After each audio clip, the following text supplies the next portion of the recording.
Bonjour à tout le monde, nous sommes encore à l'émission Restoration Time avec votre frère, le frère Blessing. Nous allons prier et démarrer. Merci Seigneur pour ton onction, merci pour ta grâce. Merci de nous donner l'opportunité encore d'entendre de toi. Viens prendre le contrôle par ton esprit, enseigne-nous, éclaire-nous, visite-nous, bénis-nous et permets que ta parole, rien que ta parole soit enseignée ici, que les émotions, les sentiments, l'intelligence humaine s'éteignent et que ta volonté parfaite se manifeste au nom de Jésus-Christ. Amen. Bonjour à tout le monde, je suis le frère Blessing Alechi. Nous sommes encore en ligne pour partager avec vous le message du Seigneur, car il est très important d'avoir la connaissance de la parole de Dieu. Et depuis ce mois, nous avons commencé une série d'enseignements intitulée La vie chrétienne. Et nous étions en train de parler des réalités du chrétien. Et nous l'avons vu le samedi passé, les réalités du chrétien et sa nouvelle vie en Christ. Nous avons parlé donc d'une première partie de cet enseignement. Et aujourd'hui, nous allons continuer dans le même enseignement. Mais aujourd'hui, nous allons plus aller avec des exemples du Seigneur. Donc le thème d'aujourd'hui est les réalités du chrétien et sa nouvelle vie en Christ. Nous avons pris 7 démonstrations de Jésus et ses disciples de la vie chrétienne. Donc, les réalités du chrétien et sa nouvelle vie en Christ, 7 démonstrations ou exemples de Jésus et de ses disciples. Nous allons partir avec la parole de Dieu, 2 Corinthiens 5, versets 17 à 20. 2 Corinthiens 5, versets 17 à 20. Nous allons voir ce que le Seigneur dit du chrétien. 2 Corinthiens 5, versets 17 à 20. Mais tout juste avant de commencer l'enseignement, comme je l'avais dit, j'ai 2 annonces très importantes que je vais faire. Le mois de mai qui s'approche, nous avons déjà reçu une inspiration par la grâce de Dieu. Vous savez, dans la vie, quand vous n'avez pas la sagesse qu'il faut pour prendre des décisions, c'est compliqué. C'est véritablement compliqué. Je vais vous donner un exemple simple par rapport à ma propre vie. Je me retrouve aujourd'hui aux États-Unis par la grâce de Dieu. Je suis en train de préparer tout un témoignage à rendre pour cela, car quand Dieu fait des choses pour vous, il faut rendre gloire à Dieu. Il faut témoigner. Et je suis ici aux États-Unis, et par la grâce de Dieu, je veux parler de la sagesse de Dieu. Parce que souvent, il est important de prendre les bonnes décisions au bon moment. J'avais un visa de 10 ans pour les États-Unis. J'ai le visa depuis 2009 jusqu'à 2019. Je suis aux États-Unis aujourd'hui pour ma 3e fois. Et j'étais aux États-Unis en 2009 dans le cadre du boulot. Je suis revenu en 2010. 2010, je suis retourné en Afrique en 2011. Retourné en Afrique en 2011, les gens, certains jubilaient, d'autres étaient heureux. Certains m'avaient déjà enterré. Parce que pour lui, il n'y avait plus d'espoir pour lui. Il est allé aux États-Unis, ça n'a pas marché pour lui, il est revenu. Donc j'étais en Afrique en 2011. J'avais un visa de 10 ans pour les États-Unis. Et j'ai reçu des conseils, des sollicitations. Et pars aux États-Unis, retourne, va te chercher. Et par la suite, j'ai eu le décès de mon aîné, de mon frère. Donc la situation était relativement compliquée, difficile. Donc les gens m'incitaient à partir, quitte le pays, va te chercher, tu as un visa, qu'est-ce que tu fais? Va te chercher, fais ceci, fais cela.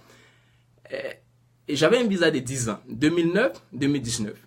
J'étais en Afrique, 2011, 2012, les choses étaient compliquées. Mais à chaque fois, je disais aux gens, je ne suis pas encore prêt pour partir. Je vous parle de la sagesse de Dieu. Souvent, nous faisons les bonnes choses au mauvais moment, ou nous faisons juste les mauvaises choses. Nous prenons des décisions compliquées. Les gens se trouvent à des carrefours où ils doivent se marier. Ils ne savent pas quelle est la bonne personne. Pourquoi? Parce qu'ils n'ont pas la sagesse pour faire le bon choix. Les jeunes étudiants veulent embrasser des carrières professionnelles. Ils ne savent pas dans quelle direction aller. Vous voyez, il y a des gens qui ont le bac, qui veulent aller à l'université, ils ne savent pas quelle filière choisir. Donc, je suis parti au bon moment et de la bonne manière selon la sagesse que Dieu m'avait donnée. Donc, ce mois de mai, nous allons entamer une saison de méditation ensemble. Selon l'inspiration que Dieu m'a donnée, nous allons entamer une saison de méditation ensemble. et nous allons méditer pour acquérir la sagesse de Dieu. Donc ce mois de mai est un peu comme une saison dans laquelle nous allons tous ensemble acquérir la sagesse divine afin de pouvoir prendre les bonnes décisions. Comment cela va se passer? Cela va se passer par un exercice spirituel. Nous allons passer par la prière et surtout par la méditation. Et le livre que nous allons utiliser dans la Bible est un livre très important qui est le livre des Proverbes. Et le livre des Proverbes a 31 chapitres. Nous sommes dans le mois de mai. Le mois de mai a 31 jours. Donc ce que nous allons faire, chaque jour du mois de mai, nous allons prendre un chapitre du livre des Proverbes. Nous allons lire, nous allons méditer et nous allons prier. Et ensemble, nous allons partager les révélations personnelles que chacun aura. Nous allons échanger ensemble les points de vue basés sur la parole de Dieu. Nous allons ensemble nous motiver, nous enseigner. Et je vous rassure, au thème de ce mois de mai, après avoir passé tout un mois à méditer tout le livre des Proverbes, nous aurons la sagesse qu'il faut pour prendre les décisions que nous devons prendre. Et je suis vraiment heureux qu'aujourd'hui j'ai pris la bonne décision. J'ai voyagé au bon moment. Et je suis arrivé aux États-Unis. Et les choses sont allées très vite. Et j'aurai le temps de donner un témoignage entier sur ma vie. Arrivé aux États-Unis en septembre 2016, très rapidement, ma situation s'est régularisée. Et j'ouvre une parenthèse, je vous dis, j'aurai un temps pour vous raconter tous les témoignages. Je me suis marié en 26 jours. Je ne l'ai jamais vu, je ne l'ai jamais appris. Peut-être que les gens l'ont appris, les gens l'ont expérimenté. Je rencontre mon épouse, on se marie après 26 jours. C'est un miracle exceptionnel pour moi. Donc, quand vous ne prenez pas la bonne décision, parce que vous n'avez pas la sagesse de Dieu, les choses se compliquent dans votre vie. Mais quand vous prenez la bonne décision au bon moment, et vous l'exécutez de la bonne manière parce que vous avez la sagesse de Dieu, les choses vont vite. Vous avez une onction, une grâce qui vous accompagne parce que vous avez la sagesse que vous avez mis en pratique. Donc nous allons passer le mois de mai à méditer, à lire, à échanger sur le livre des Proverbes. À chaque jour, son proverbe, et ensemble, nous allons partager. Nous allons continuer ce projet durant tout le mois de mai et vous serez informés en fonction des détails que nous recevrons par l'Esprit. Et donc, la première annonce importante que j'ai, c'est que le mois de mai, nous allons faire de ce mois un mois d'acquisition de la sagesse de Dieu. Au travers d'une méditation intense et profonde de la parole de Dieu, nous allons lire tout le chapitre des livres des Proverbes. Et je vous dis, ce livre m'a beaucoup aidé à prendre les bonnes décisions, m'a permis de savoir qui je devais choisir comme femme, m'a permis de savoir quand est-ce que je devais quitter le pays, m'a permis de choisir mes amis, m'a permis d'avoir le courage de faire certaines choses que je ne pouvais pas faire avant. Donc je partage cela avec vous, selon l'inspiration de Dieu. Nous allons démarrer cela avec le mois de mai. Et je vous donnerai les informations au moment propice avec l'inspiration du Seigneur. La deuxième annonce que j'ai, c'est que depuis le début de ce mois, j'ai reçu l'inspiration de Dieu de former les interprètes. J'ai passé pratiquement, depuis 2013, la grande partie de ma vie professionnelle, je l'ai passé à l'église. En tant que traducteur, en tant qu'interprète, j'ai atteint un certain niveau. J'ai eu la grâce de Dieu de pouvoir former une équipe, de pouvoir entretenir un département. Donc Dieu nous a donné l'opportunité de rédiger une formation pour les interprètes et les traducteurs dans les églises. Je ne parle pas d'interprètes dans les universités ou les interprètes qui le font comme profession ou travail. Je parle des gens qui ont un appel à traduire la parole de Dieu dans les églises, dans un ministère, dans une organisation chrétienne. Et Dieu nous a donné l'intelligence et la sagesse de rédiger un curriculum de formation pour les interprètes et les traducteurs dans le monde entier. Et nous avons déjà commencé à travailler sur la promotion de cette formation. C'est une formation payante.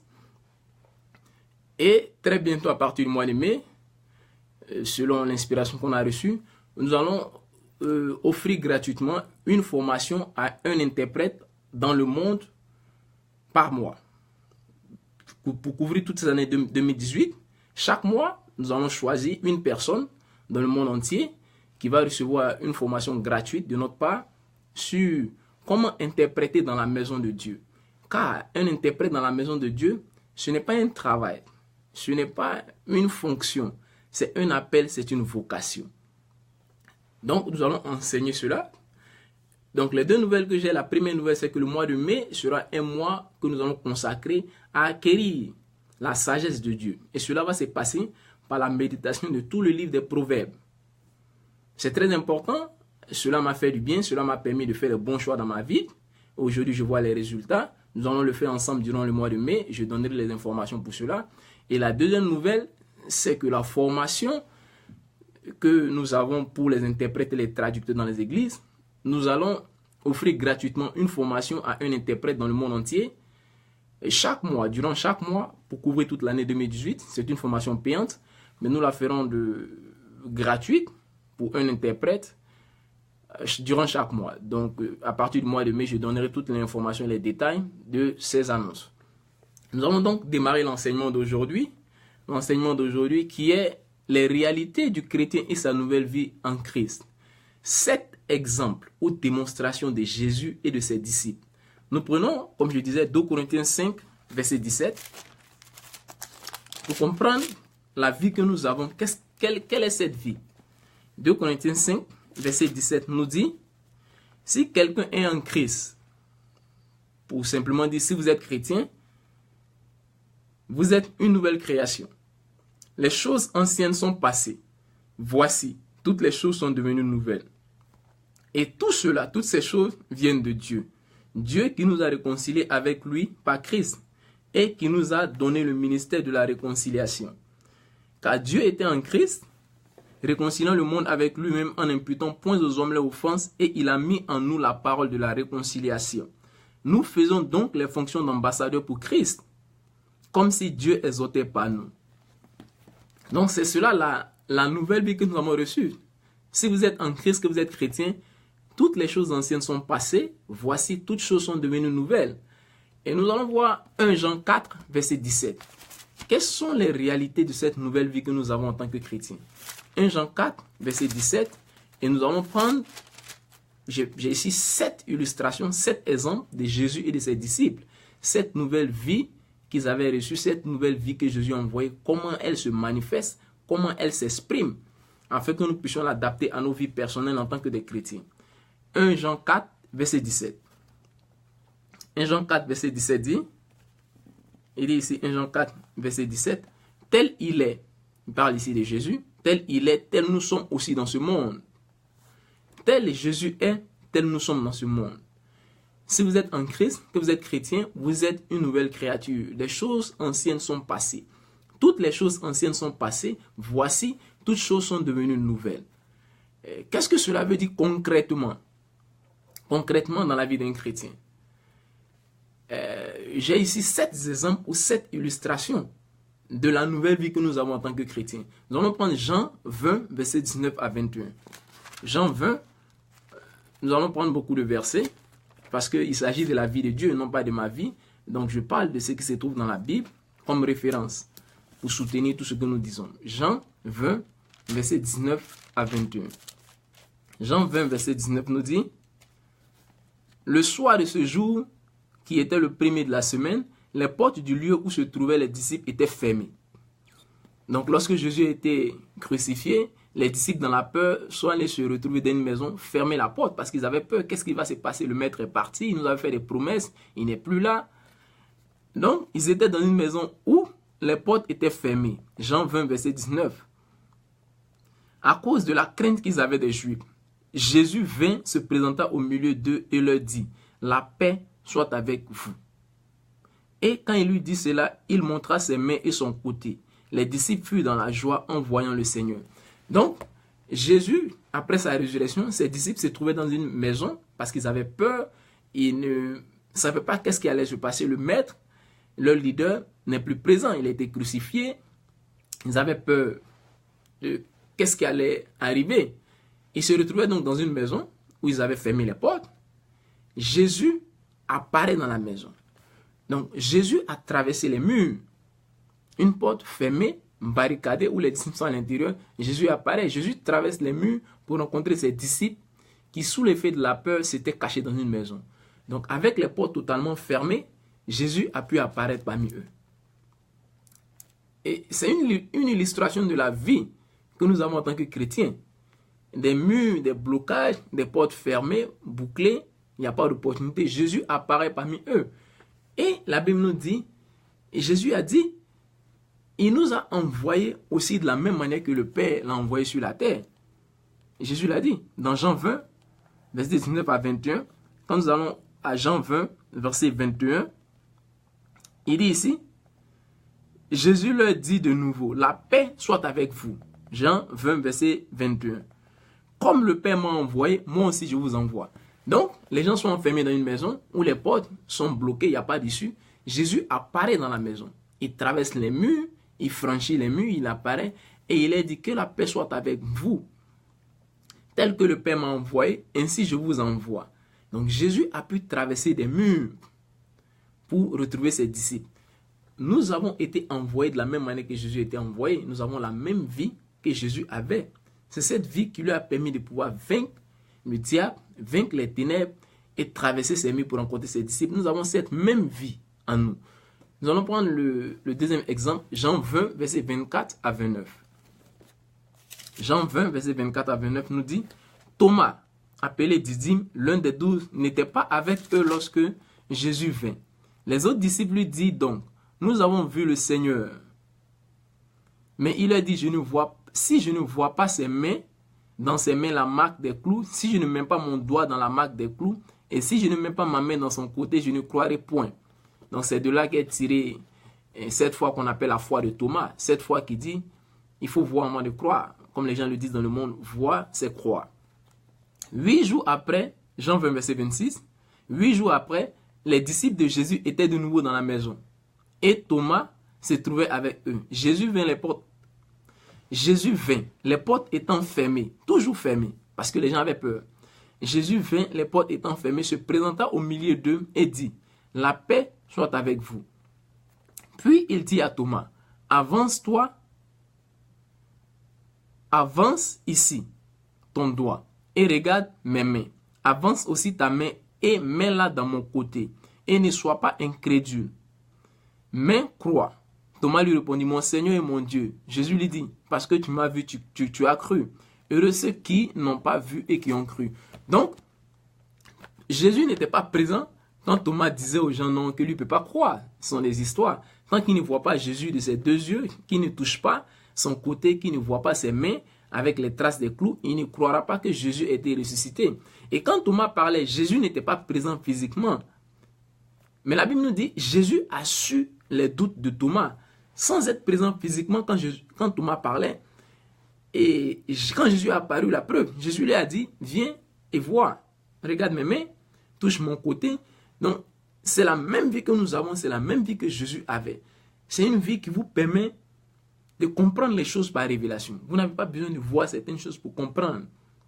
La vie de Dieu que nous avons nous permet de comprendre certaines choses par révélation. Sans être présent physiquement, vous pouvez connaître la vérité d'une situation. Sans être présent physiquement, vous pouvez savoir qui a raison, qui n'a pas raison. Avant même qu'on vous explique une histoire, par révélation, par l'Esprit de Dieu, par la vie que vous avez en vous, vous pouvez savoir qu'est-ce qui est juste, qu'est-ce qui n'est pas juste. Donc c'est le type de vie que nous avons reçu. C'est une vie qui maîtrise tous les détails des situations sans que nous soyons présents physiquement. Mais nous devons permettre à cette vie de s'exprimer. La Bible dit que le chrétien vivra par la foi et non pas par la vue. Nous ne devons plus vivre par nos sentiments, par nos émotions, parce que notre corps nous dit. Ce n'est pas parce que tu n'étais pas présent physiquement que tu ne peux pas avoir accès à la vérité du moment. Si tu rentres en esprit et tu laisses la vie qui est en toi prendre le dessus, tu sauras certaines choses que les gens ne comprendront pas. Les gens vont commencer à te traiter de sorcier, de mystique. Mais c'est au-delà de ce niveau, c'est au-delà de ce règne. Tu vis avec Dieu, tu as été assis avec Dieu dans une position où tu comprends des choses que les gens ne comprennent pas. C'est la vie que nous avons reçue, c'est ainsi qu'elle se manifeste. C'est l'une des raisons pour lesquelles une situation ou une opportunité peut paraître bonne et les gens peuvent t'encourager à la prendre et tu peux avoir le courage de refuser l'opportunité. Pourquoi?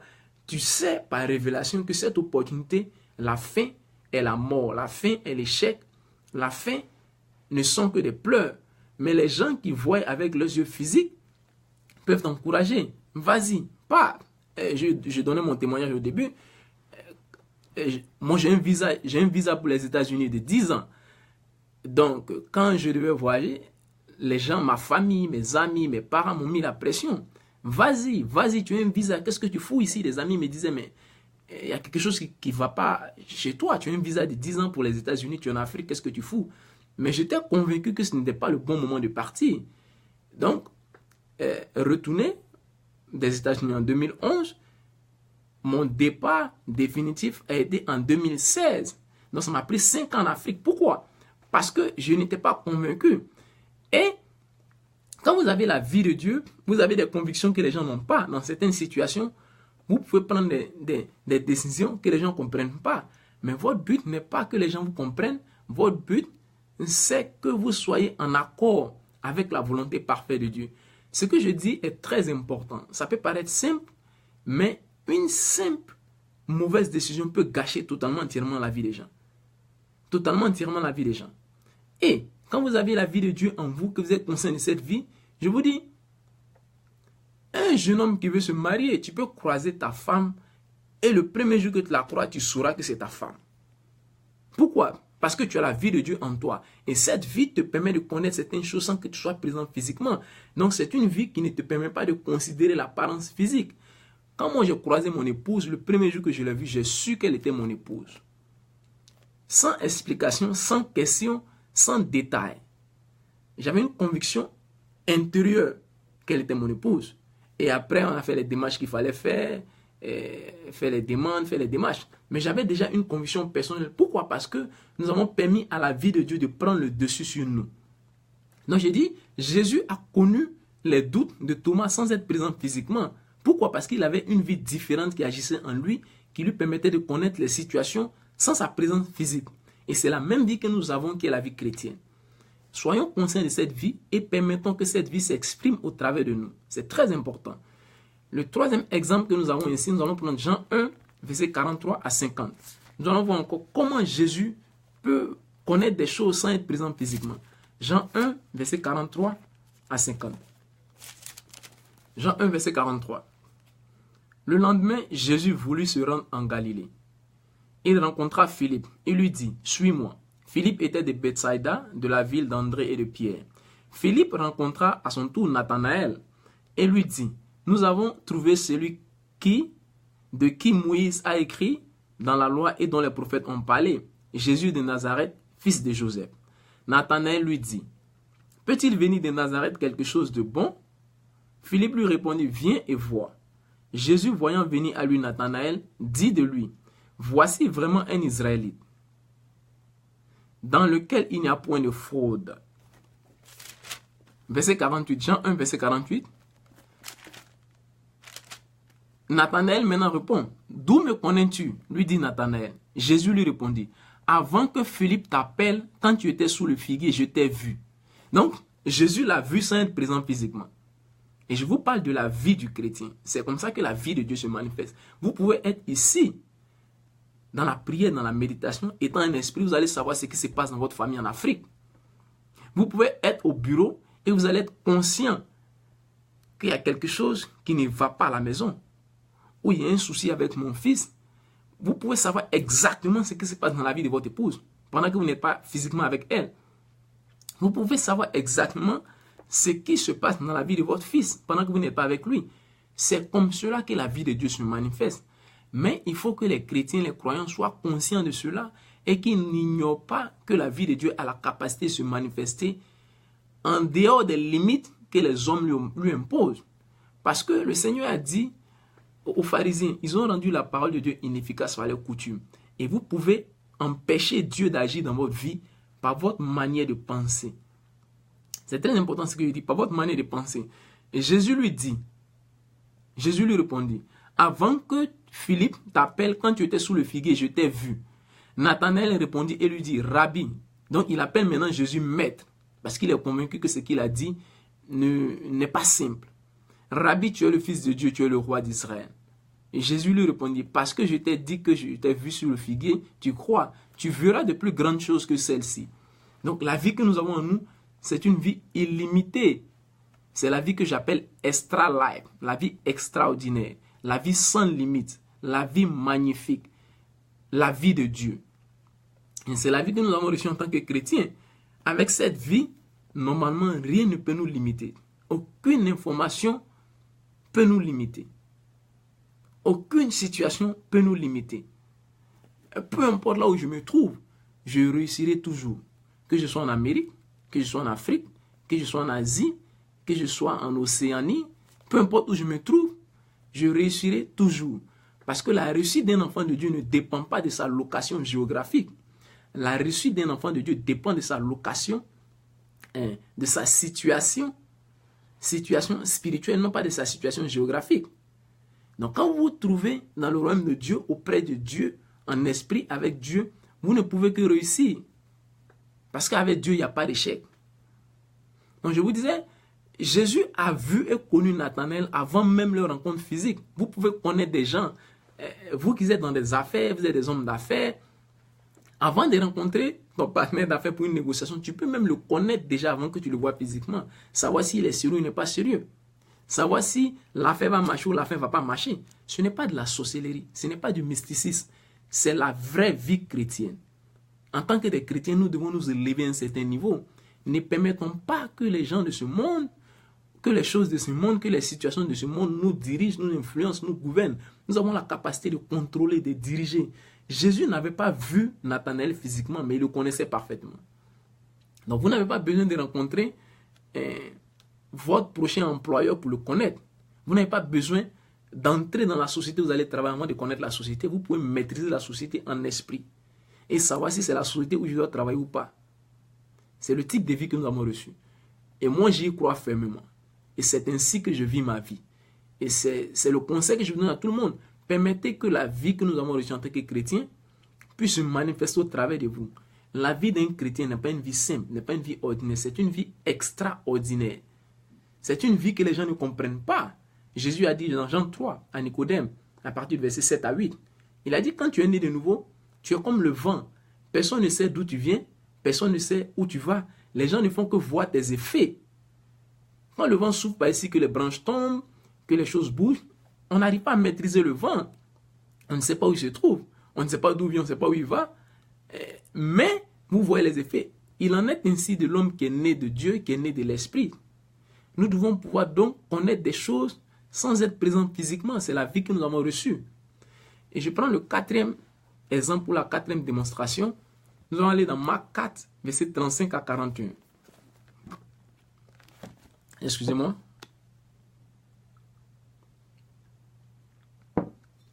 Merci. Marc 4, verset 35 à 41. Nous parlons donc de la vie que nous avons reçue en tant que chrétiens. Marc 4, verset 35 à 41. Marc 4, verset 35 à 41. Marc 4, verset 35. Ce même jour, sur le soir, Jésus leur dit, passons sur l'autre bord.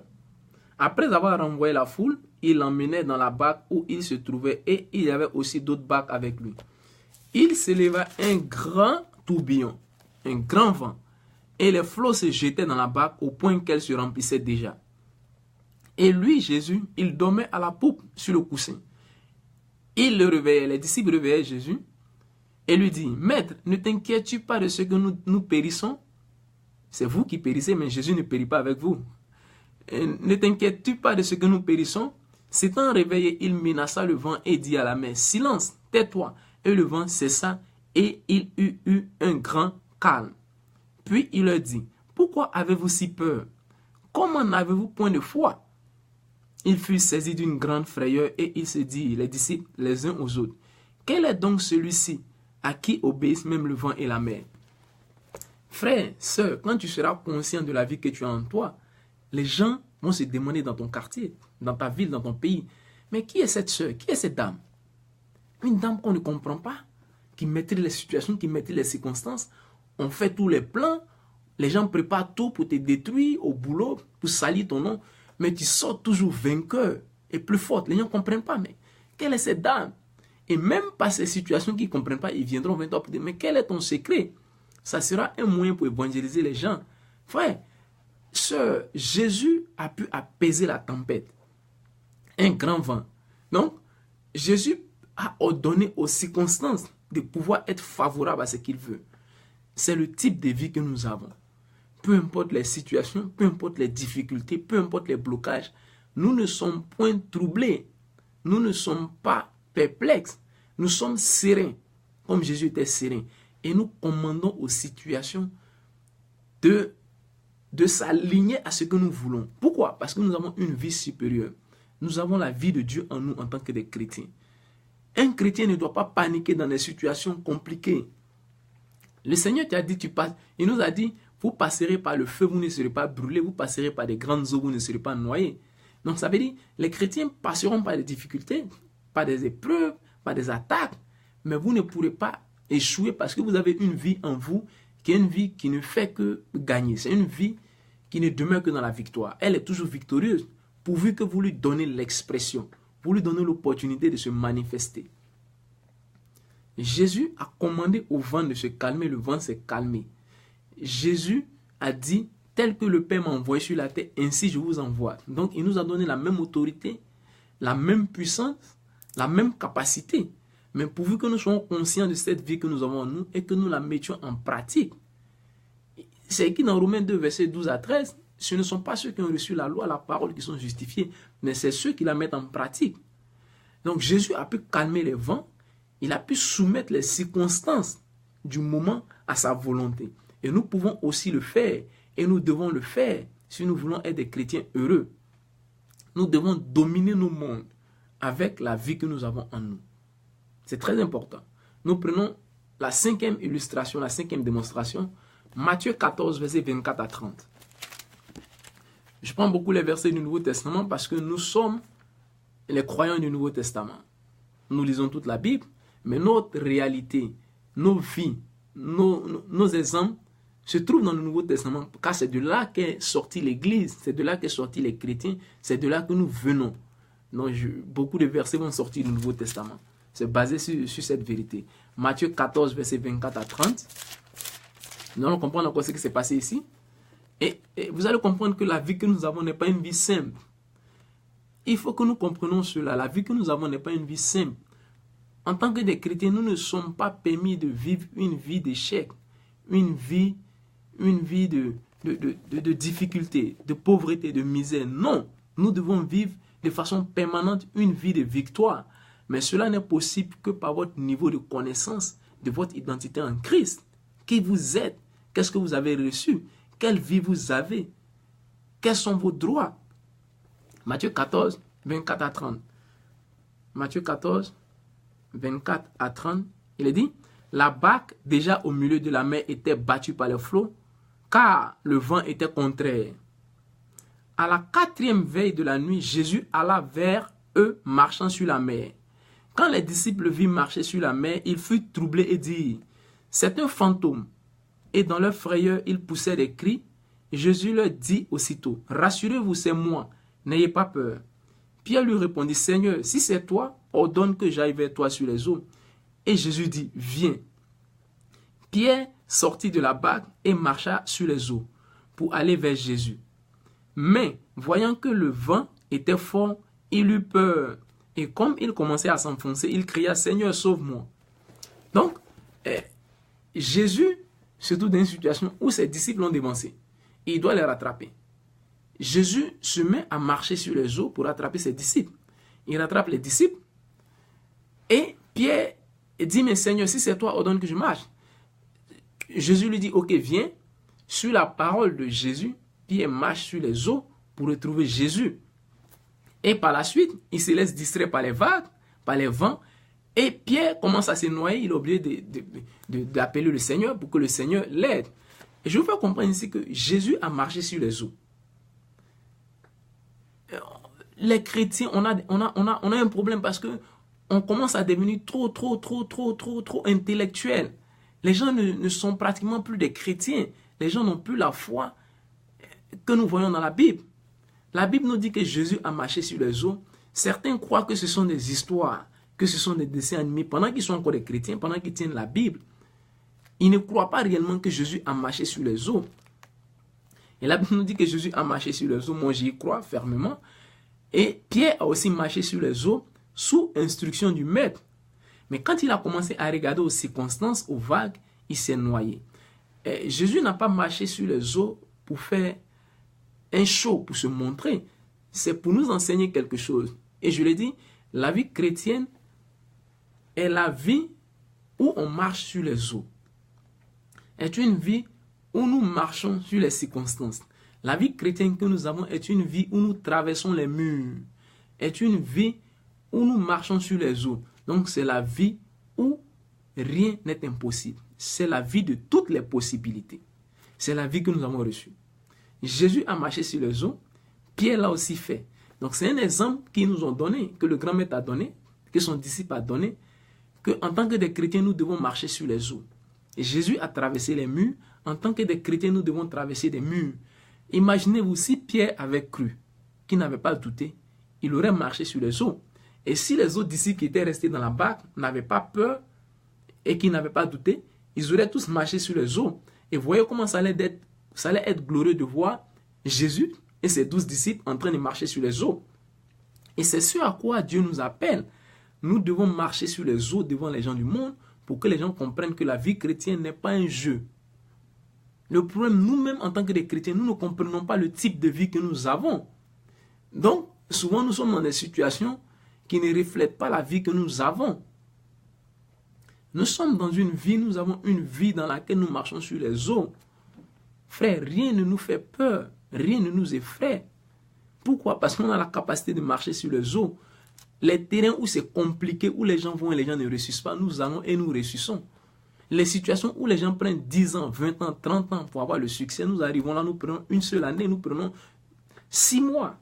Pourquoi? Parce que nous avons une vie de faveur, une vie de grâce, une vie surnaturelle, une vie que j'appelle extra life, la vie extraordinaire, la vie extra bénie, la vie magnifique. La meilleure des vies, c'est la vie chrétienne, c'est la vie que nous avons. Et nous devons pouvoir marcher sur les eaux, peu importe les blocages, peu importe les obstacles, nous devons pouvoir passer, peu importe le mur devant nous, nous devons pouvoir le traverser. Car Jésus a traversé les murs. Les gens vont me dire qu'il est passé par les murs parce qu'il avait un corps glorieux. Je suis d'accord avec vous. Mais après le corps glorieux, l'Église a reçu le Saint-Esprit en nous, qui a la capacité de nous faire de nous permettre de faire des choses extraordinaires, des choses qui sont au-delà. La Bible nous dit dans 2 Corinthiens, dans 1 Corinthiens 2, verset 9 à 11, des choses qui ne sont jamais montées au cœur de l'homme, que les gens n'ont jamais vu, que les gens n'ont jamais entendu. C'est des choses que nous allons faire parce que ce sont des choses que Dieu a réservées pour nous en tant que ses enfants. Donc quand vous croyez ces choses, que vous les comprenez, vous allez opérer dans la dimension du miraculeux, de l'extraordinaire, du surnaturel. Et c'est dans cette dimension que nous opérons par la grâce de Dieu. Donc nous devons aussi marcher sur les eaux comme Jésus. Nous devons traverser les murs comme Jésus parce que nous avons la même vie que Jésus. Il a dit, tel le Père l'a envoyé sur la terre, ainsi il nous envoie, avec tout le revêtement, tout l'équipement, toute la foi. À nous d'être conscients et à nous de pouvoir l'utiliser. Nous prenons le sixième exemple, Acte 3, verset 1 à 8. Et vous allez dire que tout ça c'était Jésus. Nous allons voir maintenant ce que les disciples ont fait. Et après les disciples, qu'est-ce que nous devons faire? Parce que nous devons perpétuer l'héritage de la vie chrétienne. Et les miracles ne doivent pas s'arrêter à nous. Les prodiges ne doivent pas s'arrêter à nous. Nous devons perpétuer cela. Et nous devons transmettre notre foi à la prochaine génération. Nous devons faire des choses qui vont inspirer, qui vont servir de témoignage aux autres. Il faut que les gens que nous gagnons à Christ, les gens qui nous suivent, puissent avoir des exemples, des témoignages à présenter aux gens. Ils ne vont pas passer tout le temps à lire la Bible. Il faut qu'ils aient des exemples concrets. Il faut qu'ils aient des témoignages concrets. Et vous allez voir dans Jacques, une foi sans les œuvres est une foi morte. La foi ne s'apprécie que par rapport au pas que les gens marquent, que les gens font. Donc la foi n'est pas seulement verbale, elle est aussi démontrée par les actions. Nous devons manifester cette vie que nous avons en nous. Nous avons longtemps dormi, nous avons longtemps plaisanté, nous avons longtemps joué avec la vie que nous avons. Nous devons devenir sérieux et manifester la vie de Dieu. Car le monde tout entier attend la manifestation des fils de Dieu. Et nous le sommes, nous avons la capacité, nous avons le pouvoir, nous avons la force. Nous devons le faire. Acte 3, verset 1 à 8. Nous allons voir ce que les disciples ont fait. Acte 3. Après maintenant que Jésus soit parti, physiquement, Acte 3, qu'est-ce que les disciples ont fait? Pierre et Jean montaient ensemble au temple. À l'heure de la prière, c'était la 9e heure. il y avait un homme boiteux de naissance qu'on portait et qu'on plaçait tous les jours à la porte du temple appelé la Belle pour qu'il demande l'aumône à ceux qui entraient dans le temple. Cet homme, voyant Pierre et Jean qui allaient y entrer, leur demanda l'aumône. Pierre, de même que Jean, fixa les yeux sur lui et dit « Regarde-nous ». Et il les regardait attentivement, s'attendant à recevoir quelque chose d'eux.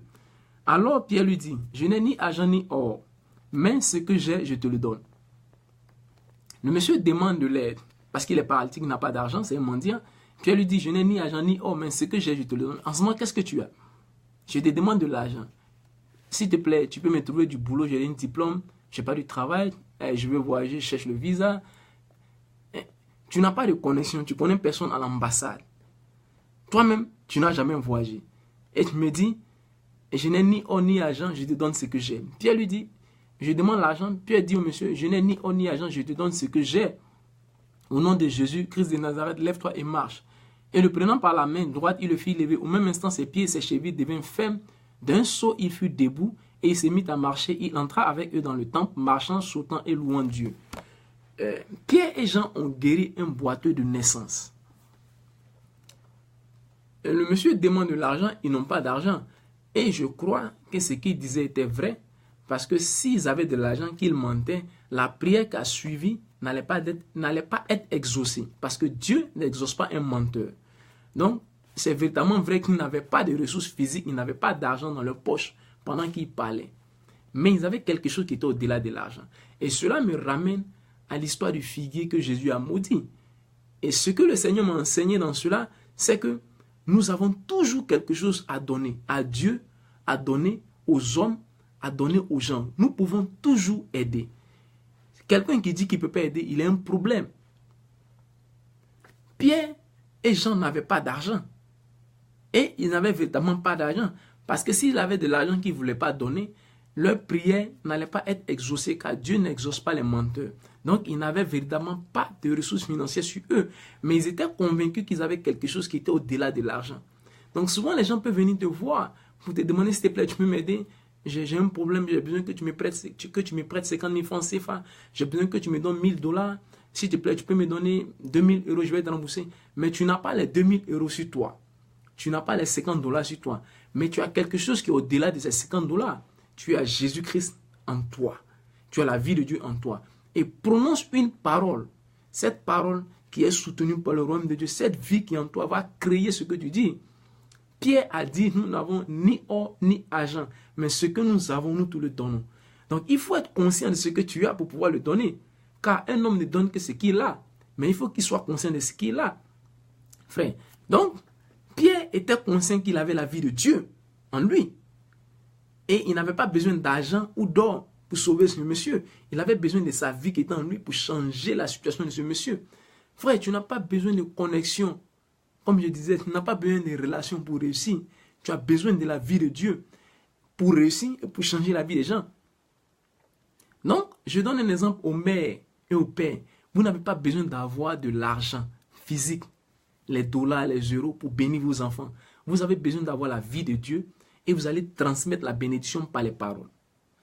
Et c'est cela qui va produire la bénédiction matérielle, financière, l'argent, la voiture, le visa, le voyage, le mari. Donc, ne vous laissez pas limiter par vos circonstances physiques. Ce n'est pas parce que je n'ai pas l'argent dans mon compte bancaire que je vais te dire que je n'ai pas d'argent, que je suis pauvre. Je suis né riche dans le royaume de Dieu. Donc, je suis très riche. Je l'ai toujours dit à ma femme, on est très riche. Même si le compte bancaire que tu vois ne ressemble pas à ce que tu veux, on est très riche car nous avons des comptes bancaires au ciel.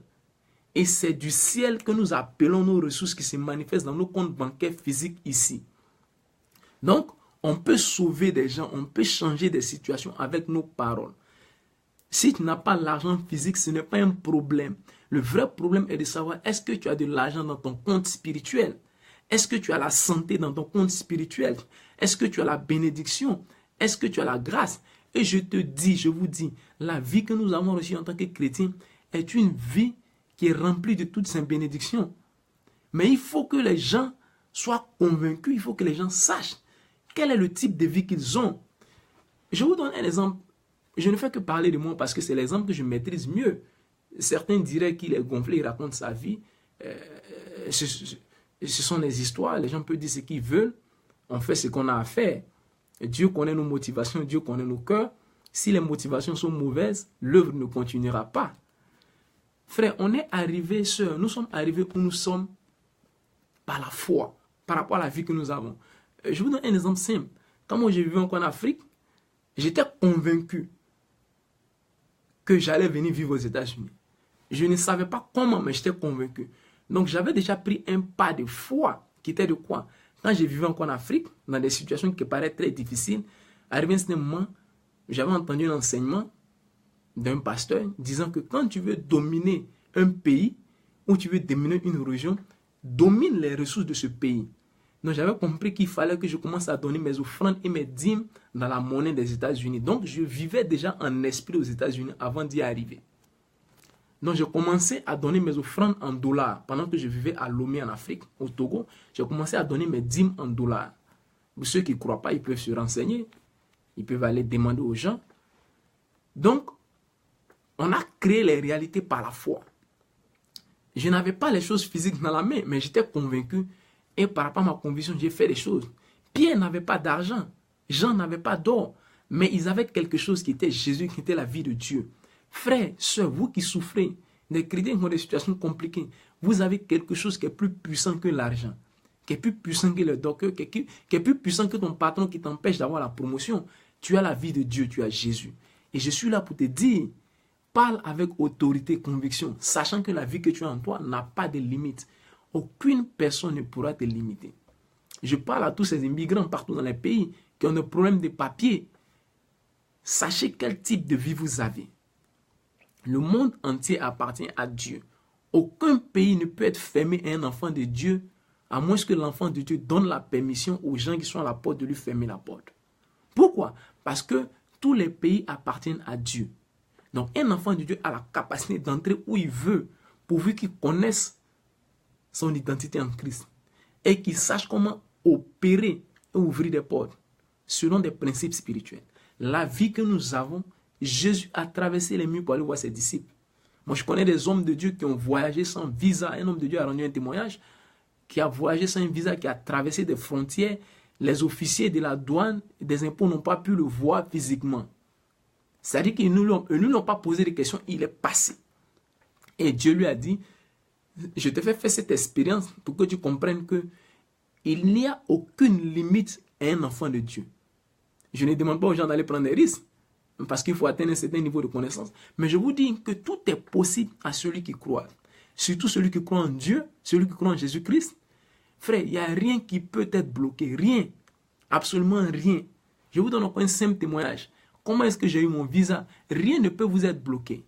Une femme que je n'ai jamais connue, que je ne connais ni d'Adam ni d'Ève, que je devais venir rencontrer parce qu'on était dans un projet, donc je devais venir pour un travail. Et je vous dis, j'ai reçu mon visa après la 4e demande de visa pour les États-Unis. C'est-à-dire, ils m'ont refusé le visa une fois à Abidjan, 2 fois à Abidjan, 1 fois à Lomé. C'est la 4e fois que j'ai pu la voir à Cotonou. Et à la 4e fois, c'est une femme que je n'ai jamais connue, que je ne connais pas, une blanche, qui derrière moi, sans m'informer, sans rien me dire, je devais venir pour une séance de travail. Donc, je devais venir demander de visa. J'étais déjà aguerri, habitué au refus des visas américains, donc ça ne me disait pratiquement rien. Donc quand je devais venir, et j'informe la dame qu'on devait venir faire un travail, je travaillais dans une ONG, on devait venir faire un travail ici aux États-Unis, donc je n'ai pas fait la demande de visa. Donc moi j'étais habitué, on m'avait déjà refusé le visa 3 fois, donc ça ne me disait pratiquement plus rien. Donc j'ai informé la dame m'a dit ok, fais les démarches, j'ai déposé les dossiers, je suis parti en entretien, c'était un vendredi. Donc je sors de l'entretien, les gens m'ont dit de revenir le lundi. Et je fais le point à la dame par email pour dire voici, les gens de l'officiel de l'ambassade me dit de revenir le vendredi. La dame me dit mais ce n'est pas possible. Je vous explique un peu le type de vie que nous avons, pour vous dire que la vie que nous avons n'a pas de limite. Quand vous êtes conscient de cette vie, vous allez faire des choses que les gens ne vont pas comprendre. Donc je fais le point à la dame le vendredi soir pour lui dire, le consul me dit que non, de repasser le lundi. La dame me dit que ce n'est pas possible. Je dis mais comment c'est pas possible? La dame maintenant me montre la communication qu'elle a eue avec le blanc sans m'informer, sans ma demande. Donc la dame avait déjà dit non, le monsieur doit venir ici aux États-Unis, voici ce qu'il doit faire, voici le travail, tout, donc donnez-lui le visa. La dame, elle est docteur dans une université, donc elle a une certaine renommée. Pour vous dire que la vie que nous avons peut nous ouvrir des portes sans que nous fournissions des efforts. Et c'est ainsi que j'ai eu le visa sans fournir d'efforts. Les 3 premières fois, je l'ai fait avec mon intelligence, mes connexions, mes relations, ça n'a pas marché. La 4e fois, je suis parti par la grâce de Dieu. Les gens se sont battus eux-mêmes pour moi, sans que je ne le sache. Je suis venu, j'ai pris mon passeport, 10 ans, février 2009 à février 2019, 10 ans, entrée multiple aux États-Unis. Pourquoi? La vie que nous avons est une vie extraordinaire. C'est une vie qui n'a pas de limite. Frères, sœurs, rien ne peut vous limiter. Si vous êtes conscient de la vie que vous avez en vous. Pierre et Jean n'avaient pas d'or, ils n'avaient pas d'argent. Ils ont guéri un malade avec ce qu'ils avaient. Pierre lui a dit, on n'a ni or ni argent, mais on te donne ce qu'on a. Frères et sœurs, moi aussi je te dis, je n'ai ni or, ni argent, ni connexion, ni relation dans ce monde. Je te donne ce que j'ai. Au nom de Jésus-Christ, lève-toi et prends ta position de fils ou de fille de Dieu, de princesse ou de prince du royaume de Dieu. Ne permettez pas que les esclaves marchent soient sur les chevaux et vous, les princes et les princesses, vous marchez par terre. Pourquoi? Parce que vous êtes ignorants. Prenez votre position. Je n'ai pas d'argent, je n'ai pas d'or, je n'ai pas de diplôme, je n'ai pas de relations. La seule chose que j'ai le Seigneur Jésus-Christ, j'ai la vie de Dieu. Et au nom de Jésus, levez-vous et marchez. Frère, recevez cela par révélation et recevez cela dans votre esprit. Au nom du Seigneur Jésus-Christ, un nom auquel rien ne peut résister, levez-vous et prenez votre position.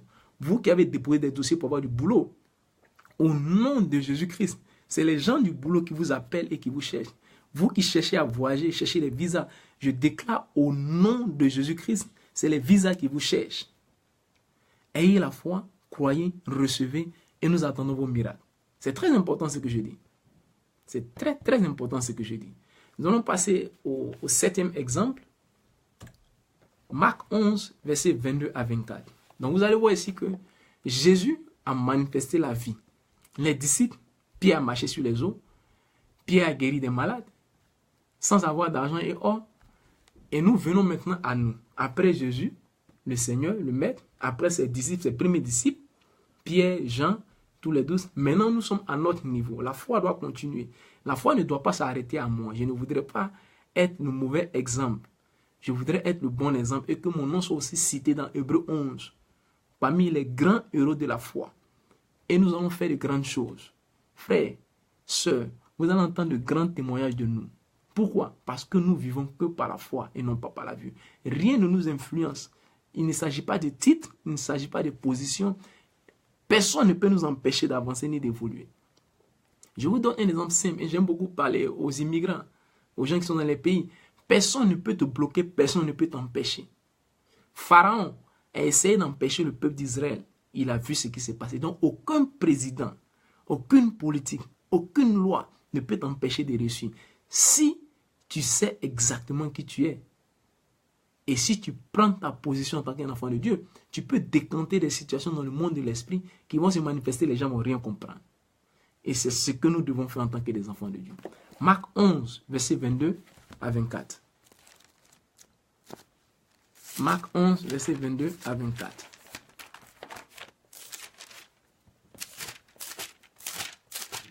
Marc 11, verset 22 à 24. Le Seigneur dit ici, Marc 11, 22, Jésus prit la parole et leur dit, ayez foi en Dieu. Ayez le type de foi de Dieu. Ayez la foi de Dieu. Ayez foi en Dieu. Je vous le dis en vérité. Si quelqu'un dit à cette montagne, ôte-toi de là et jette-toi dans la mer, et s'il ne doute point en son cœur, mais croit que ce qu'il dit arrive, il le verra s'accomplir. Marc 11, verset 22 à 24, je reprends. Jésus prit la parole et leur dit, ayez foi en Dieu. Dans d'autres versions, ayez la foi de Dieu, ayez le type de foi de Dieu. N'ayez pas la foi de Thomas. Ayez foi en Dieu. Je vous le dis en vérité. Quand il dit en vérité, ça veut dire que ça ne ment pas. Je vous le dis en vérité. Si quelqu'un dit à cette montagne, ôte-toi de là et jette-toi dans la mer, et s'il ne doute point en son cœur, mais croit que ce qu'il dit arrive, il le verra s'accomplir. Frère, sœur, Jésus nous dit, À nous maintenant. Il dit, si quelqu'un, il n'a pas dit si un pasteur, si un prophète, si un évangéliste, si un docteur, non. Si quelqu'un, peu importe ton statut, si tu as la foi que tu crois, ce que tu dis arrivera. Aucune situation, aucun échec, aucun blocage, aucun décès d'un parent, aucune séparation ne peut t'empêcher d'atteindre ton objectif. Aucun. Je suis un témoignage vivant, je sais de quoi je parle. Rien. Je vous dis, à la mort de mon frère, des gens se sont réjouis. Pourquoi? Pour dire non, effectivement, son frère n'est plus là, donc c'est fini pour lui. Parce que c'était à cause de son frère qu'il pensait qu'il avait reçu. Maintenant que son frère n'est plus, c'est là que vous allez voir que quand les gens n'ont pas Jésus, les gens sont terribles. Et c'est compliqué avec les Africains. Les Noirs, c'est trop compliqué. C'est compliqué. Les gens se réjouissent parce que tu es dans la souffrance. Les gens se réjouissent parce que tu as perdu quelqu'un qui était peut-être un soutien financier pour toi. Les gens avaient décrété déjà mon arrêt de mort. C'était fini pour moi. Pourquoi? Parce que j'étais retourné en Afrique. Après mon deuxième voyage de stage, je me suis retourné en Afrique. Retourné en Afrique, j'arrive là-bas, mon frère était malade. Je suis resté avec lui jusqu'à ce qu'il décède en 2012. Donc, certains étaient heureux. C'est des informations qu'on sait, mais en tant que chrétien. Donc, les gens, mais cela ne nous a pas empêché de réussir. Et nous allons réussir plus que ce que les gens voient, plus que ce que le diable fait. Parce que le diable n'est pas un facteur. Le diable ne peut pas nous empêcher de réussir, d'évoluer, de progresser. Frères et sœurs, notre objectif, c'est le monde. On n'est pas limité à l'Amérique ou à l'Afrique. Notre objectif, c'est le monde. Donc, le diable ne peut pas nous limiter. Quand tu as une telle mentalité de vainqueur, de champion, rien ne peut te limiter. Peu importe les problèmes sur la voie, tu ne peux pas être arrêté. Et Jésus nous dit, si tu crois, tu dis à cette montagne, déplace-toi, elle va se déplacer. Crois dans ton cœur, ce que tu dis, tu le verras s'accomplir. Donc, ce que nous avons dans notre vie, c'est ce que nous disons. Et la vie que nous avons est une vie qui n'échoue pas. La vie de Dieu, la vie chrétienne, c'est une vie qui n'échoue pas. Il peut y avoir des oppositions, il peut y avoir des blocages, il peut y avoir des ralentissements, il peut y avoir des pertes en cours de route, il peut y avoir des problèmes. Mais c'est une vie qui n'échoue pas. Quand tu forces avec la vie de Dieu, les problèmes vont reculer. Les blocages vont ouvrir la porte. Les murs vont tomber. Et tu passeras. Tu vas marcher sur les eaux, tu vas traverser les murs. Quand tu sais que la vie que tu as en toi est une vie qui n'échoue pas. Frère, quand tu es... Nous sommes réellement bénis. Et cette vie que nous avons en nous nous permet de réussir dans tout ce que nous faisons. Cette vie que nous avons en nous nous permet que les choses deviennent plus faciles. Les gens peuvent arriver en Europe, aux États-Unis, mais 10 ans, 20 ans, 30 ans, 40 ans, 50 ans pour réussir. Toi, tu vas arriver avec la vie que tu as en 6 mois. Frère, je vous le promets, je suis un témoignage vivant. Et on a reçu cette grâce. Et je vais vous faire comprendre quelque chose. La grâce se transmet. Vous allez voir dans Romains 1, verset 11. Paul a dit, je cherchais à vous voir afin de vous communiquer un don. Donc, la grâce, le don se transmet. Et souvent, il se transmet par les paroles. Nous avons reçu cette grâce, ce don. Quand vous avez la vie de Dieu en vous, que vous êtes conscient de cette vie, des choses vont arriver. Ça s'appelle la vitesse de l'esprit. À un temps record où les gens ne vont pas comprendre, ce qui normalement prend 10 mois, va prendre pour vous 10 jours. Pourquoi? Parce que la vie de Dieu est à l'œuvre. J'aurai le temps de vous donner tout le témoignage, mais soyons conscients que cette vie que nous avons, ce n'est pas un jeu, ce n'est pas une vie ordinaire. Vous n'êtes pas comme n'importe qui. Et tu n'es pas comme ton frère, tu n'es pas comme ta soeur. Ta vie ne peut plus être définie par ton nom, le village d'où tu viens, le pays d'où tu viens. Non, tu appartiens maintenant à la famille de Dieu. Tu fais partie des héros de la foi, ceux qui déplacent les montagnes. Et quand Jésus a dit, vous pouvez déplacer des montagnes, nous déplaçons réellement des montagnes physiques, des montagnes spirituelles, au sens propre, au sens figuré. Les gens seront déplacés de ton chemin.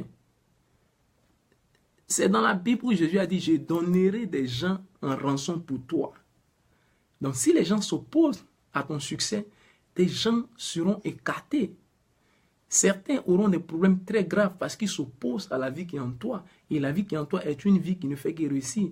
Je vous donne un exemple. Quand les gens veulent construire une voie, placer une nouvelle route, qu'ils envoient les grandes machines telles que le Caterpillar pour faire la voie. Tous les arbres qui sont sur le chemin, ces arbres sont écrasés. Peu importe ta taille, peu importe ta forme, la montagne qui est là, elle a plani. Pourquoi? Il y a un chemin qui doit passer. Et Jésus est le chemin, la vérité, la vie. Et Jésus en toi. Donc quand Jésus commence à tracer son chemin dans ta vie, rien ne peut. Les gens vont essayer, ils ne peuvent pas. Si les gens réussissent, c'est parce que tu leur donnes l'opportunité de réussir dans ta vie. Le diable lui-même, le grand chef, ne peut plus rien dans ta vie. À plus forte raison, les hommes. Donc soyons sérieux et conscients de cette vie.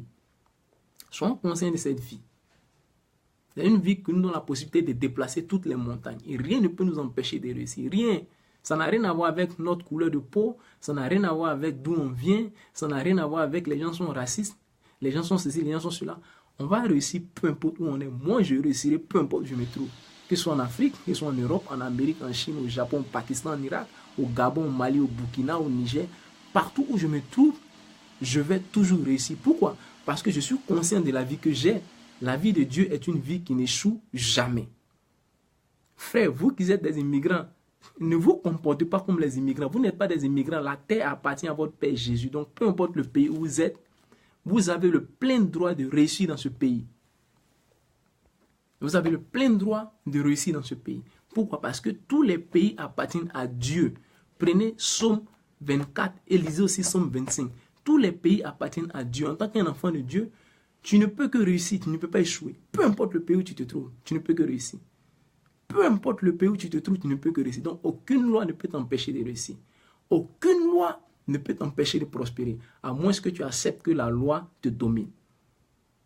Donc, la vie que nous avons est une vie puissante. C'est une vie miraculeuse, c'est une vie extraordinaire. Soyons conscients de cette vie et laissez cette vie se manifester en vous. C'est très important. Et cette vie ne peut se manifester que si les gens donnent leur vie à Jésus. Si vous êtes chrétien, vous qui n'êtes pas encore chrétien, vous qui m'écoutez, donnez votre vie à Jésus. C'est simple. Sinon, vous allez vivre dans la misère, vous allez vivre dans la galère, dans la souffrance. Vous allez finir par vous habituer à ce que les gens disent, ce que les gouvernements disent, ce que les présidents disent, ce que les maires disent. Donnez votre vie à Jésus. C'est simple. Faites de lui le Seigneur de votre vie, le Sauveur de votre vie. Et si vous voulez maintenant donner votre vie à Jésus, vous pouvez le faire. Vous pouvez faire cette prière après moi. Vous allez répéter la prière après moi. Si vous voulez donner votre vie à Jésus et expérimenter cette nouvelle vie, vous allez dire Seigneur Jésus-Christ. Répétez après moi si vous voulez donner votre vie à Jésus. Je reconnais que je ne peux rien sans toi. Je te donne ma vie. Je sais que tu es venu mourir à la croix pour le pardon de tous mes péchés, pour ma justification. Sois maintenant mon Seigneur et mon Sauveur. Merci de me donner ton esprit. Merci de faire de moi ton enfant. Tu as dit que tous ceux qui ont cru, tu leur as donné le pouvoir de devenir les enfants de Dieu. Merci maintenant de prendre le contrôle de ma vie. Et je t'abandonne totalement, entièrement ma vie. Merci Seigneur, au nom de Jésus-Christ. Amen. Tous ceux qui ont fait cette prière, aussi simple qu'elle est très puissante. Vous êtes devenus des enfants de Dieu. Et je prie que Dieu vous aide, Dieu vous garde, Dieu vous dirige, afin que vous puissiez manifester totalement, entièrement sa vie. Maintenant, pour ceux qui sont déjà des chrétiens et qui ne sont pas conscients de cette vie, frères, sœurs, soyez conscients de cette vie et permettez que la vie de Dieu se manifeste au travers de vous. Sinon, vous ne serez pas fiers de la vie que vous allez vivre. Donnez entièrement, réellement, sérieusement votre vie à Jésus. Vivez véritablement par la foi et non pas par la vue. Ne vous laissez pas déterminer ou définir par les circonstances dans lesquelles vous êtes. Ne permettez pas que les gens vous traitent de sans-papiers, les gens vous traitent d'immigrants. Ça, c'est les titres qu'ils donnent, ça, c'est leur affaire. Mais votre réalité est différente. Et vous devez imposer vos réalités aux circonstances, au pays où vous êtes par la foi. Je ne demande pas aux gens d'aller faire des marches, je ne demande pas aux gens d'être des rebelles, je demande aux gens d'opérer par la foi. Tous les grands héros de la foi que nous avons vus depuis Abraham, Isaac, Jacob, tout cela n'avaient pas les papiers des pays où ils ont vécu, mais ils ont réussi. Daniel n'avait pas les papiers du pays où il était, il a réussi. Joseph, étant un esclave, n'avait pas les papiers de l'Égypte, il a réussi. La Bible déclare que le Seigneur est le même hier, aujourd'hui, éternellement. Frère, j'attire votre attention sur cela. Le Seigneur te parle à toi, immigrant, qui te trouve dans une position où tu te dis non, que je suis un immigrant et les choses ne peuvent pas changer. Voici comment les choses se passent. Il faut que je me marie pour avoir les papiers. Et nous, vous voyez les chrétiens qui rentrent dans des mariages, des faux mariages pour avoir des papiers. Frère, un chrétien qui rentre dans un faux mariage pour avoir des papiers, c'est un chrétien qui ne croit pas en la puissance de Dieu. C'est un chrétien qui croit en la puissance des autorités politiques où il vit. Il ne croit pas que le Dieu que nous avons est un Dieu qui change les lois. est un Dieu qui change l'impossibilité. Esther était une orpheline, a pu être mariée à un roi dans un pays étranger en tant qu'une esclave. Joseph, étant un esclave et un étranger, est devenu premier ministre dans un pays où personne ne le connaissait. Frère, on va réussir partout. Aucun président ne peut nous bloquer, aucune loi, aucun système ne peut me limiter moi. Pourquoi? Parce que j'ai en moi Jésus. J'ai la vie de Dieu. Et plus grand est celui qui est en moi que celui qui est dans ce monde. Donc les lois de ce monde, les systèmes ne peuvent pas m'empêcher de réussir. Nous allons toujours réussir. Vous qui êtes déjà des chrétiens, soyez conscients de votre vie et laissez la vie de Dieu se manifester au travers de vous. Permettez que cette vie puisse réellement prendre le dessus dans tous les domaines de votre vie. Familial, tous les domaines. Permettez que la vie de Dieu prenne le dessus, domine. Vous allez voir les miracles. Et ce message, partagez-le avec vos frères, partagez-le avec votre soeur. C'est le message du royaume de Dieu. C'est l'évangile. L'évangile, c'est la bonne nouvelle. Nous ne pouvons pas être des chrétiens et toujours souffrir. Donc, cette vie, nous devons la vivre. Mais nous devons être conscients de cette vie, savoir quelle est cette vie et la vivre. C'était le message que j'avais à partager aujourd'hui. Nous sommes au dernier enseignement de la série La vie chrétienne. Le samedi prochain, nous aurons un autre enseignement que je suis déjà en train de rédiger selon l'inspiration de Dieu. Nous allons toujours partager ce que Dieu va nous demander de partager. Et nous n'allons pas... Nous allons prêcher que la vérité de Dieu telle qu'elle est. Parce que la vérité, elle est toujours belle lorsqu'elle est nue. Nous n'allons pas habiller la vérité, nous n'allons pas la couvrir, nous allons prêcher la vérité. Les gens seront bénis. Merci beaucoup. Que Dieu vous bénisse. Et je vous disais que j'avais deux annonces à faire. La première annonce, c'est que le mois de mai, nous allons entamer une série de méditation de tout le livre de Proverbes pour pouvoir avoir accès à la sagesse de Dieu. Et la deuxième annonce, j'ai conçu un programme de formation pour les interprètes et traducteurs dans les églises. Nous allons donc à partir du mois prochain donner gratuitement une formation à un interprète ou un traducteur dans le monde entier, gratuitement. Donc je vous donnerai les informations et les détails plus tard. Merci beaucoup. Que Dieu vous bénisse. Je prie que Dieu vous éclaire, que Dieu nous éclaire, qu'il nous fortifie. Et je déclare que vous avez l'intelligence et la sagesse qu'il faut. Vous savez quelle est la vie que vous avez. Vous marchez dans cette vie, vous évoluez dans cette vie. Et je prie que cette semaine qui arrive est une semaine de victoire, de succès. Les portes vous sont ouvertes. Vous ne faites que réussir. Rien ne peut vous empêcher, rien ne peut vous bloquer. La maladie, la mort, les accidents n'ont pas le droit dans votre vie. Vous vivez dans le succès, dans la prospérité, dans la santé, la protection divine. Peu importe les plans du diable, vous avez toujours la victoire. Allez dans votre monde, partout où vous êtes, régnez, dominez, décrétez et manifestez la puissance de Dieu. Que votre vie soit l'expression du royaume de Dieu au nom de Jésus-Christ. Amen. Merci beaucoup. Que Dieu vous bénisse et on se retrouve le samedi prochain. Merci.